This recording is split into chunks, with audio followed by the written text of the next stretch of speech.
I dream ప్రేక్షకులకు స్వాగతం. నేను మీ నాగేంద్ర కుమార్. ఇప్పుడే సలార్ సినిమా చూసి వచ్చి ఆ అనుభవాలు మీతో పంచుకోవాలన్న ఆలోచనతో మాట్లాడుతున్నాను. ఎంతో కాలంగా ఈ సినిమా గురించి వెయిట్ చేస్తున్నారు. ప్రభాస్ అభిమానులు కావచ్చు, లేదా ప్రపంచవ్యాప్తంగా ఉన్న తెలుగు సినిమా ప్రేమికులు కావచ్చు, లేకపోతే బాలీవుడ్ టు టాలీవుడ్, కాలీవుడ్, అన్ని వుడ్స్ ఈ సినిమా గురించి చాలా సీరియస్గా ఎదురు చూడడం జరిగింది. ఎందుకంటే it is a highly expected film. తన కేజీఎఫ్ లాంటి సినిమాని డైరెక్ట్ చేసిన ప్రశాంత్ నీల్ అండ్ ప్రభాస్ కాంబినేషన్ అంటే అదొక వైల్డ్ ఫైర్ లాగా అందరూ కూడా దీని గురించి అని విపరీతమైన వ్యామోహంతో ఈ సినిమా గురించి వెయిట్ చేయడం జరిగింది. దానికి తగ్గట్టుగానే దాని ప్రీ బుకింగ్స్ కానీ, లేకపోతే దానికి సంబంధించిన హంగామా, అసలు విపరీతమైన హడావుడి మొత్తం దేశవ్యాప్తంగా కాదు, ప్రపంచవ్యాప్తంగా జరిగింది. యుఎస్లో కానీ, అదర్వైజ్ కంట్రీస్లో కానీ, అండ్ తెలుగు, తమిళ, కన్నడ, మలయాళ, హిందీ లాంగ్వేజెస్లో కానివ్వండి, దీనికి వచ్చినంత ఫాలోయింగ్ ఇటీవల రోజుల్లో ఏ సినిమాకి రాలేదంటే మాత్రం ఏమాత్రం ఆశ్చర్యం లేదు. ఈ సినిమా దాదాపు 2 గంటల 55 నిమిషాలు, 3 గంటల సేపు ఈ సినిమా ఉన్నప్పటికీ కూడా మనకి ఆ ల్యాగ్ కానీ, లేకపోతే ఇంతసేపు సినిమా ఉంది ఏంటి అని కానీ ఏమాత్రం అనిపించకుండా ఎంత ఎంగేజింగ్గా తీసాడంటే Prashanth Neel cinema. Hats off really. ఎందుకంటే ప్రభాస్ లాంటి హీరోని ప్రజెంట్ చేస్తున్నప్పుడు దీంట్లో ఒక హీరోయిజం ఉండాలి, ఆ రివెంజ్ డ్రామా ఉండాలి, లేకపోతే ఒక పట్టుదల, ఒక పంతం అన్నది ఆ హీరోయిజంలో కనిపించకపోతే ప్రభాస్ అభిమానులే కాదు, మొత్తం అభిమానులు, సినిమా అభిమానులే నిరాశపడే అవకాశం ఎక్కువ, ఆ ప్రమాదం ఎక్కువ ఉన్న కాంబినేషన్ అది. అలాంటి కాంబినేషన్ని ప్రశాంత్ నీల్ చాలా బాగా పండించాడు.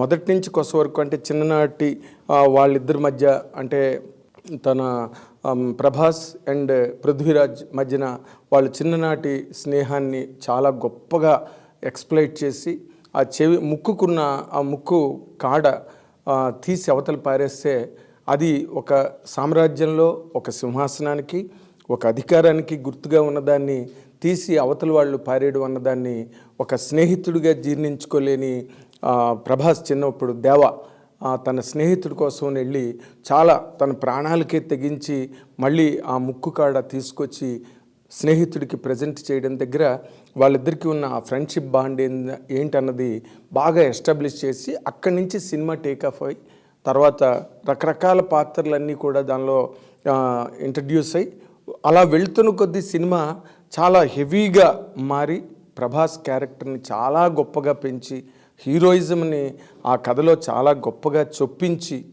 అంటే ఎక్కడ కూడా కథ వేరు, హీరోయిజం వేరు అన్న ఒక్క బైఫర్కేషన్ అన్నది లేకుండా ఆ కథని అంత గొప్పగా ఒప్పించి తీయడం అన్నదే ఈ సినిమాలో ఉన్న బేసిక్ ఛాలెంజ్. ఆ ఛాలెంజ్ని మాత్రం ప్రశాంత్ నీల్ చాలా గొప్పగా ఎగ్జిక్యూట్ చేసాడని చెప్పాలి. ఎందుకంటే ప్రభాస్ క్యారెక్టర్ ఇంట్రడ్యూస్ అయిన దగ్గర నుంచి కూడా మనం ప్రభాస్ ఏం చేస్తాడు, ఏం చేయబోతున్నాడు, ఏ విధంగా తన తాలూకా హీరోయిజం అన్నది ఎస్టాబ్లిష్ అవుతుంది అనే యాంగిల్లోనే ఏ ఆడియన్స్ అయినా ఎదురు చూస్తాడు. మొదటంతా కొంత సైలెంట్ క్యారెక్టర్లా కనిపించినప్పటికీ కూడా ఎప్పుడైతే ఫ్రెండ్ మళ్ళీ తిరిగి వెనక్కి వచ్చి నీ సాయం నాకు కావాలి అన్నప్పుడు ఒక్కసారిగా ప్రభాస్ ఎంటర్ అవ్వడం, అంటే అవతల వాళ్ళు ప్రత్యర్థులు విపరీతమైన దేశ విదేశాల నుంచి సైన్యాలు కావలసినంత యుద్ధ సామగ్రి తీసుకొచ్చి పెట్టిన టైంలో ఒకే ఒక్క దేవ తన స్నేహితుడిని తన కోసం తెచ్చుకుంటాడు. మొత్తం ఆ ఫోర్ట్ అంతా, మొత్తం ఆ రాజ్యం అంతా కూడా చాలా స్టన్ అయిపోతారనమాట. ఏంటి ఎంతమంది వచ్చేస్తారనుకుంటే ఒక్కడే వచ్చేడేంటి అనే ఒక్క ఫీలింగు సినిమాని ఒక్కసారి అలా మీదకి లేపిందనమాట. ప్రభాస్ క్యారెక్టర్ సెకండ్ హాఫ్ దగ్గర నుంచి, అంటే ఫస్ట్ హాఫ్ అంతా ఇంట్రడక్షన్స్, ఇది సీజ్ ఫైర్ 1 పార్ట్ 1 కాబట్టి మొట్టమొదటి క్యారెక్టర్లన్నింటినీ ఎస్టాబ్లిష్ చేయడానికి బాగా టైం తీసుకుని ఫస్ట్ హాఫ్ అంతా కూడా దాని మీదే బాగా కాన్సన్ట్రేట్ చేసి, ఎందుకంటే బికాజ్ ఇది సెకండ్ హాఫ్కి నిలబడాలి, మళ్ళీ సెకండ్ పార్ట్కి నిలబడాలి కాబట్టి క్యారెక్టర్లన్నీ పరిపూర్ణంగా ఎస్టాబ్లిష్ చేసి అక్కడ ఉన్న కథ ఏంటి, ఆ కథలో ఉన్న మెయిన్ ఛాలెంజ్ ఏంటి, మెయిన్ డిమాండ్ ఏంటి అన్నది బాగా ఎస్టాబ్లిష్ చేసి వాళ్ళిద్దరి మధ్య ఉన్న ఫ్రెండ్షిప్ని ఎస్టాబ్లిష్ చేసి ఆ రాజ్యంలో ఉండే కుట్రలు కుతంత్రాలు ఆ కోటలో ఉండే కాన్స్పిరసీస్ ఇవన్నీ బాగా ఫస్ట్ హాఫ్లో అన్నీ మనకు చూపించి సెకండ్ హాఫ్కి అంటే ఆ కథలో బిగినింగ్ బేసిక్ క్యారెక్టర్స్ ఇంట్రడక్షనే ఉంటుంది. సెకండ్ హాఫ్ ఒక్కసారి ఆ ఖాన్ సారు ఆ కింగ్డమ్ అంతా ఓపెన్ చేసిన తర్వాత ఆ లోపలున్న మాయోపాయాలు అనండి, దుర్మార్గాలు అనండి, అరాచకాలు అనండి, వాటన్నిటిని కూడా చాలా అంటే హీరోయిన్ శృతి హాసన్కి ఒక క్యారెక్టర్ ద్వారా అసలు అప్పుడు ఏం జరిగింది అన్నది చెప్పించడం అన్నదే అందులో ఆ నెరేటివ్ ఇంట్రెస్ట్.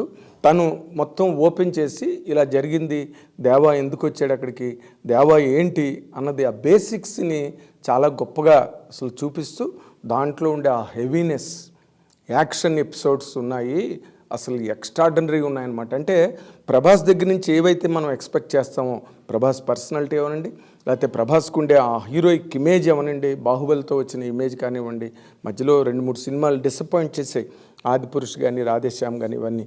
బట్ వాటన్నిటినీ ఆ ఛాలెంజ్ ఒకటి దృష్టిలో పెట్టుకున్నాడు ప్రశాంత్ నీల్. ఎందుకంటే ప్రభాస్ని చూపించాలంటే ఎప్పుడు కూడా ఒక ఫైర్ గన్ని తీసుకెళ్ళి ఫైర్ గన్ లాగే చూపించాలి తప్పితే ఆ ఫైర్ గన్ని మనం చాలా మాడిఫై చేసి ఏదో ఆర్టిస్టిక్గా చూపిద్దాం అనుకుంటే మాత్రం ఆడియన్స్ ఎంజాయ్ చేయలేరు అన్నది కమర్షియల్ ఫార్ములా. అంతే, ఏ కమర్షియల్ హీరో అయినా కూడా ఆ ప్రోటోకాల్ అన్నది ఆ హీరోయిజంకి ఉంటేనే ఆ సినిమాకి హెల్ప్ అవుతుంది, ఆ సినిమా అభిమానులు కూడా ఎంజాయ్ చేస్తారు. అండ్ జనరల్ రెగ్యులర్ ఆడియన్స్ కూడా హీరోయిజం ఎలివేట్ అవుంది ఫిల్మ్, ఏ ఫిల్మ్కి కూడా ఏ ఫిల్మ్ టచ్చింగ్గా మనకు టచ్ అవ్వదు ఆ సినిమా. బట్ ఈ సినిమాలో ప్రశాంత్ నీల్ అంత కేరు తీసుకున్నాడు. అండ్ సెకండ్ హాఫ్కి వచ్చేసరికి అసలు ఒక బీభత్సం క్రియేట్ అవుతుందన్నమాట. అసలు ప్రభాస్ క్యారెక్టర్ దానిలోకి వెళ్ళడం ఏదో మనవాళ్ళు అంటే మహాభారతంలో దుర్యోధనుడు సైన్యాలన్నీ కోరుకుంటే అర్జునుడు ఒక్క కృష్ణుడినే కోరుకున్నాడు యుద్ధం చేయడానికి, అది రససారథిగా రమ్మని చెప్పి అన్న మాటకి చాలా అన్వయం కుదిరే విధంగా దేశ విదేశాల నుంచి సైన్యాలన్నింటినీ యుద్ధ సామగ్రిని వీళ్ళు రవాణా చేసుకుని యుద్ధంలోకి దించుకోవాలని ప్రత్యర్థులందరూ ఊహిస్తున్నప్పుడు ఈ పృథ్వీరాజ్ అనే క్యారెక్టర్ వెళ్ళి ప్రభాస్ని నువ్వు రావాలి, ఇక్కడ పరిస్థితి ఇలా ఉందని చెప్పి చెప్పకుండా అది కూడా చాలా అంటే డైలాగ్ కూడా ఎంత బ్రీఫ్గా ఎంత ప్రిసైజ్గా వాడారంటే చాలా extraordinary presentation of a film.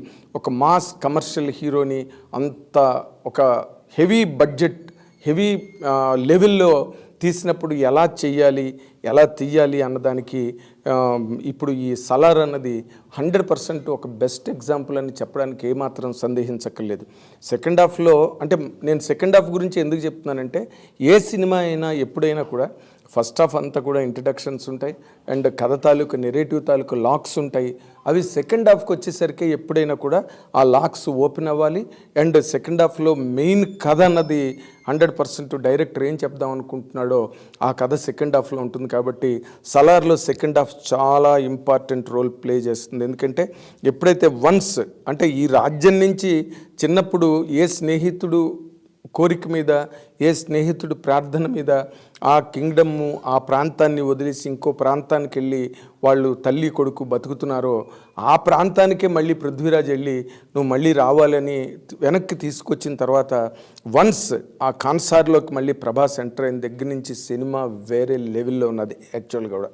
అంటే అంత ఒక హీరో అప్పటి వరకు కామ్గా ఉన్న హీరో సెకండ్ హాఫ్లోకి వచ్చి ఆ కింగ్డమ్లో తన ఫ్రెండ్ చుట్టూరా అంటే ఎప్పటి వరకు ఫ్రెండ్ మీద ఒంటి మీద చెయ్యొద్దు అని చెప్తున్నాడు, చెప్పినా వినకుండా ఆ విలన్ దాని మీద ఆ ఫ్రెండ్ మీద చెయ్యేసాడు అన్న టైంకి చెయ్యే నరికేసే అంత ఒక గొప్ప ఫ్రెండ్లీ బాండ్ని ఒక పక్కన చూపిస్తూ దాంట్లోనే ప్రభాస్ తాలూకు హీరోయిజంను కూడా చూపించి ఆ సీన్ చాలా మెయిన్ కీలకమైన సీన్ దానిలో ఆ సినిమాలో అద్భుతం అనమాట. అంటే ఒక క్యారెక్టరైజేషన్ అవనండి, లేకపోతే సీనిక్ నెరేషన్ అవనండి, లేకపోతే స్క్రీన్ ప్లే అవనండి. అంటే మనం ఈ కైండ్ ఆఫ్ స్క్రీన్ ప్లేస్ మనం ఎప్పుడు కూడా ఎక్కువగా హాలీవుడ్ కైండ్ ఆఫ్ ఫిల్మ్స్లోనే చూస్తాం.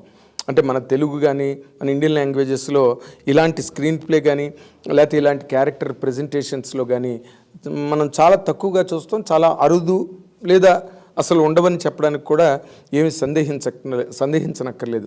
అలాంటి ఒక పారామీటర్స్లో ఈ స్క్రీన్ ప్లేని ఫిట్ చేయడం సెట్ చేయడం జరిగింది ప్రశాంత్ నీల్. చాలా నేను పదే పదే, ఎందుకంటే ఎప్పుడు కూడా సెకండ్ హాఫ్ ఎప్పుడైతే ఇంట్రెస్టింగ్ ఉంటుందో ఆడియన్స్ చాలా ఇంపాక్ట్తో ఆడిటోరియం నుంచి బయటకు వస్తాడు.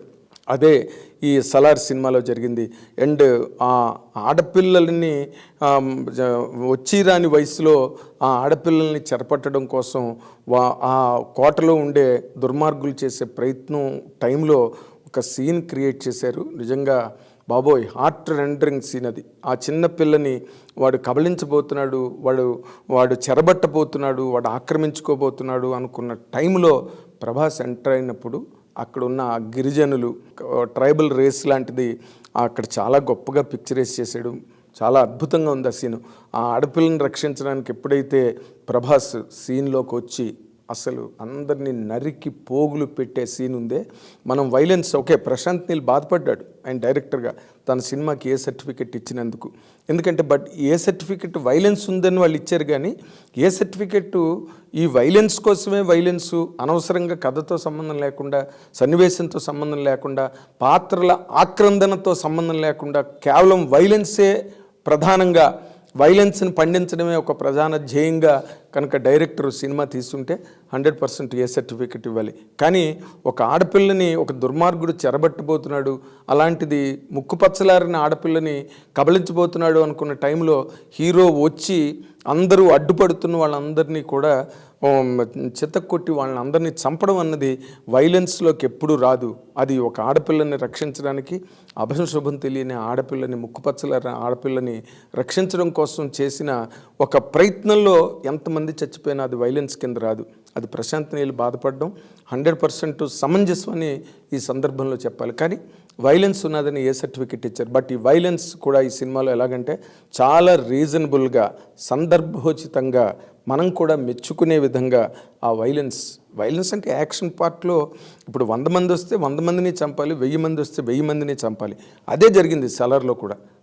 పైగా ఒక ప్రభాస్ లాంటి హీరోని ప్రజెంట్ చేస్తున్నప్పుడు he should stand for that good of the society and good of the people and good of the more importantly good of the women folk. అది దాన్ని చాలా గొప్పగా పండించి వాళ్ళు అక్కడ ఎప్పుడైతే ఆ దుర్మార్గుణ్ణి చంపిన దగ్గర నుంచి వాళ్ళందరూ కూడా ట్రైబల్ విమెన్ అందరూ కూడా బయటకు వచ్చి, వాళ్ళు కూడా గుంపులుగా బయటకు వచ్చి వాళ్ళందరూ ఒక రకమైన హమ్మింగ్ చేస్తుంటే, ఆ హమ్మింగ్ బ్యాక్గ్రౌండ్లో ప్రభాస్ అందరినీ కొట్టుకెళ్తుంటే అసలు థియేటర్ ఒక్కసారి అలాగ షేక్ అయిందనమాట ఆ సీన్ దగ్గర. అక్కడి నుంచి టేకఫ్, బ్రహ్మాండమైన టేకఫ్. ఇంకా ఈ సినిమా గురించి ఇది బాగుంది, అది బాగులేదు అని చెప్పడానికి లేదు. వీళ్ళు ఎక్కడ కూడా సాంగ్స్ కూడా గెయిన్ చేయలేదు, సాంగ్స్ ప్లాన్ చేయలేదు, ఎక్కడ సాంగ్ ఫర్ సాంగ్ అన్నది సిచ్యువేషనే లేదు. కేవలం కథ మీద ఆధారపడి, కథలో పాత్రల మీద ఆధారపడి, కథలో మలుపుల మీద ఆధారపడే సినిమాని మొట్టమొదటి నుంచి కొస వరకు నడిపించారు. 3 గంటల సినిమా అయినా మనకి ఎక్కడ కూడా అరే ఈ 5 నిమిషాలు మనకి స్పీడ్ అయ్యింటే బాగుండేది, లేకపోతే ఈ 5 నిమిషాలు కొంచెం ల్యాగ్ అయింది అన్న ఫీల్ రాకుండా, మేము 6 గంటలకి వాళ్ళు మార్నింగ్ షోకి వెళ్ళాం, 7 o'clock సినిమా స్టార్ట్ అయింది, 7 to 10 జరిగింది సినిమా. ఈ 3 గంటల సేపు కూడా మధ్యలో ఇంటర్వ్యూలు 10 నిమిషాలు తప్పితే మొత్తం సినిమా అంతా కూడా అలా కూర్చోపెట్టి మనల్ని ఒక విస్మయానికి గురి చేసే ఒక హెవీ రేంజ్ ఆ సినిమాలో ఉండడం అన్నదే సలార్ తాలూకు ప్రత్యేకతగా చెప్పాలి. And all over the country, all over the world ఈ రోజున సలార్ గురించి ఎంత ఎక్సైట్మెంట్తో ఎదురు చూశారో, ఆ ఎక్సైట్మెంట్ని అన్ని రకాలుగా మల్టిప్లై చేస్తూ, ద్విగుణీకృతం చేస్తూ సినిమా అన్నది ఉండడం అన్నదే సలార్ గొప్పతనం. అండ్ ప్రభాస్ అభిమానులకు ప్రత్యేకంగా ప్రభాస్ అభిమానులకు అభినందనలు తెలియజేయాల్సిన అవసరం ఉంది. ఎందుకంటే వాళ్ళు ఎంత ఈ రకమైన ప్రభాస్ దగ్గర నుంచి ఈ రకమైన ఒక విస్ఫోటనాన్ని కోరుకున్నారో అది చాలా కాలం తర్వాత రావడం, ఇది వాళ్ళు అంటే ఆదిపురుష్ తర్వాత రాముడుగా అతను వేసి క్లైమాక్స్లో రావణాసురుని చంపడం, రాక్షసులను చంపడం అదంతా ఉన్నప్పటికీ కూడా అదొక మైల్డ్ ప్రజెంటేషన్ అయిపోయింది ఆదిపురుష్ తప్పితే ఒక హెవీనెస్ రామాయణంలో తీసుకురాలేరు. వైలెన్స్ ఉంటేనే నిజంగా శత్రువులను నిర్మూలించడంలో ఆ హీరో తాలూకా ఆ పట్టుదల ఏదైతే ఉందో, ఆ ఇంటెన్సిటీ ఏదైతే ఉందో అది ప్రజెంట్ అయినప్పుడే అది బ్రహ్మాండంగా ఉంటుంది. అది సలార్లో బాగా పండింది. అంటే మన ప్రభాస్ అభిమానులందరూ కూడా కాళ్ళు ఎగరేసుకుని బయటకు వచ్చి ఒక బ్రహ్మాండమైన సినిమా వాళ్ళ గర్వం నిలబడే విధంగా ప్రశాంత్ నీల్ తీశాడు. అండ్ మోర్ ఇంపార్టెంట్లీ కేజీఎఫ్ ఎంత బాగుందో కేజీఎఫ్ సినిమా సెకండ్ పార్ట్ 2 ఎంత బాగుందో ఫస్ట్ పార్టే అంత గొప్పగా ఉంది సలార్. అది గొప్ప విషయం ఇందులో. సెకండ్ పార్ట్ 2 కేజీఎఫ్ ఎంత బాగుందో పార్ట్ 1 అంత బాగుంది, అంతకన్నా బాగుందని కూడా చెప్పొచ్చు. ఎందుకంటే ఇక్కడ ప్రభాస్ అనే ఒక ఎలిమెంట్ ప్రత్యేకంగా ఈ సినిమాకి యాడ్ అయింది కాబట్టి తనకున్న ఫాలోయింగ్, తనకున్న పాపులారిటీ, తనకున్న వరల్డ్ ఓవర్ క్యాన్వాస్ ఏదైతే ఉందో, తనకున్న ఆడియన్సు, ఆ యాంగిల్స్లో కనుక ఆలోచిస్తే ప్రభాస్ 100కి కోటిపాళ్ళు సినిమాని పెంచాడు. అండ్ తన తాలూకు పెర్ఫార్మెన్సు, డైరెక్టర్ ఏం చెప్పాడో అది చెప్పి, డైలాగులు చాలా సీన్స్లో డైలాగులు ఉండవు ప్రభాస్కి, ఉన్న ఒకటి అరా చిన్న చిన్న డైలాగులే ఉంటాయి. తన ప్రజెంటేషను, తన ప్రొసీడింగు, తన ట్రావెలు కథలోని అద్భుతం. 100% ఇది ఒక పారాడైమ్ అనమాట, ఒక ఎగ్జాంపుల్. ఒక హీరోయిజం సినిమా ఎలా ఉండాలి అన్నదానికి సలార్ 100% ఒక గ్రేట్ ఎగ్జాంపుల్గా నిలబడుతుంది రాబోయే టైంలో అని చెప్పడానికి ఏ రకమైన సందేహం అక్కర్లేదు. అండ్ ఆల్ ది క్యారెక్టర్స్, ముఖ్యంగా ఇందులో ఉన్న ప్రత్యేకత ఏంటంటే ఆల్ లాంగ్వేజెస్లో ఉన్న సూపర్ స్టార్స్, అంటే పాపులర్గా ట్రెండింగ్లో ఉన్న యాక్టర్స్ ఎవరెవరైతే ఉన్నారో, ఇక్కడ మనకి తెలుగులో జగపతి బాబు కానీ, లేకపోతే బాబీ సింహ తమిళ నుంచి కానీ, లేకపోతే పృథ్వీరాజ్ మలయాళం కన్నడ 2 కవర్ చేయగలడు అతను కానీ, తర్వాత ఈశ్వరీరావు కానీ, వీళ్ళందరూ కూడా మదర్ వేసిన ఆర్టిస్టు ఆవిడ. చాలా సినిమాల్లో ఆవిడ మదర్ వేషం, పెద్ద పెద్ద సినిమాల్లో ఉన్నారు ఆవిడ కూడా బ్రహ్మాండంగా సినిమాకి యాడ్ అయ్యారు. ఆవిడ క్యారెక్టరైజేషను ఎంత బాగుందో నిజంగా. మదర్ క్యారెక్టరైజేషన్, ఒక టీచర్గా ఒక స్టూడెంట్స్ని అందరినీ ఆదరించి లాలించి చూసుకునే ఒక క్యారెక్టర్గా, ఆ క్యారెక్టరు మదర్ క్యారెక్టర్ వల్ల, ఆ మదర్ క్యారెక్టర్కి ఉండే ఇంటెగ్రిటీ వల్ల హీరో క్యారెక్టర్ ఇంకొంచెం ఎలివేట్ అయింది. అండ్ ప్రశాంత్ నీల్ అన్ని విధాల చాలా అట్మోస్ట్ కేర్ తీసుకుని ప్రజెంట్ చేసిన film. A great theatrical experience, no doubt. Audience అందరూ కూడా బ్రహ్మాండంగా చూసి ఎంజాయ్ చేసే సినిమాగా సలార్ 100% గట్టి సక్సెస్నే తెచ్చుకుంటుందని చెప్పడానికి దీనిలో అన్ని బలమైన కారణాలు ఉన్నాయి. ఓకే, ప్రీ బుకింగ్స్ గట్టా చూస్తే 30 కోట్లు ప్రీ బుకింగ్స్లోనే వచ్చాయి. అండ్ దీని తర్వాతే ఉంది డంకి అని చెప్పి మొత్తం నేషనల్ వెబ్సైట్సే రాస్తున్నాయి. And everything put together it's a great cinematic experience Salaar. అటు ప్రభాస్ అభిమానులకు కానీ, ప్రశాంత్ నీల్ దగ్గర నుంచి ఎక్స్పెక్ట్ చేసిన ఒక ఎక్స్ట్రావగెంజా కానివ్వండి, అండ్ యాజ్ ఎ ఫిల్మ్ టోటల్గా ఫంటాస్టిక్ ఫిల్మ్. అందరూ one must see and enjoy and watchable అలాంటి గొప్ప ఫిల్మ్ని మనకు ప్రజెంట్ చేశారు. It is going to really ఒక ఇయర్ మార్క్ చేస్తుంది అనమాట. ఇది ఒక ఘట్టం తెలుగు సినిమాలోనే కాదు, అండ్ ప్రపంచవ్యాప్తంగా వచ్చే సినిమాల్లో రేపు హాలీవుడ్ వాళ్ళు చూసినప్పటికీ కూడా ఇది హాలీవుడ్ రేంజ్లో ఉంది ఫిల్మ్. ఆ బడ్జెట్స్ కానివ్వండి, ఆ ప్రజెంటేషన్స్, బడ్జెట్ వల్ల ప్రజెంటేషన్ రాదనుకోండి, బట్ వీళ్ళు చేద్దాం అనుకున్న హై లెవెల్ ప్రజెంటేషన్కి అంత బడ్జెట్ అవసరం అవుతుంది. అంతా కూడా హోంబలే ప్రొడక్షన్స్ వాళ్ళు కూడా చాలా గొప్పగా ఎఫర్ట్ చేశారు. దానికి తగ్గట్టుగానే సినిమా ఉండడం అన్నదే ఈ సలార్ సినిమాలో ఉన్న గొప్ప ప్రత్యేకత. అందరూ హ్యాపీగా ఎంజాయ్ చేసి ఆ హీరోయిజంని ఎంజాయ్ చేయొచ్చు, ఆ థియేట్రికల్ ఎక్స్పీరియన్స్ని ఎంజాయ్ చేయొచ్చు. A great experience all together. ఇది సలార్ గురించి నాదైన ఒక సమీక్షగా నేను మీకు సమర్పిస్తున్నా. Thank you very much.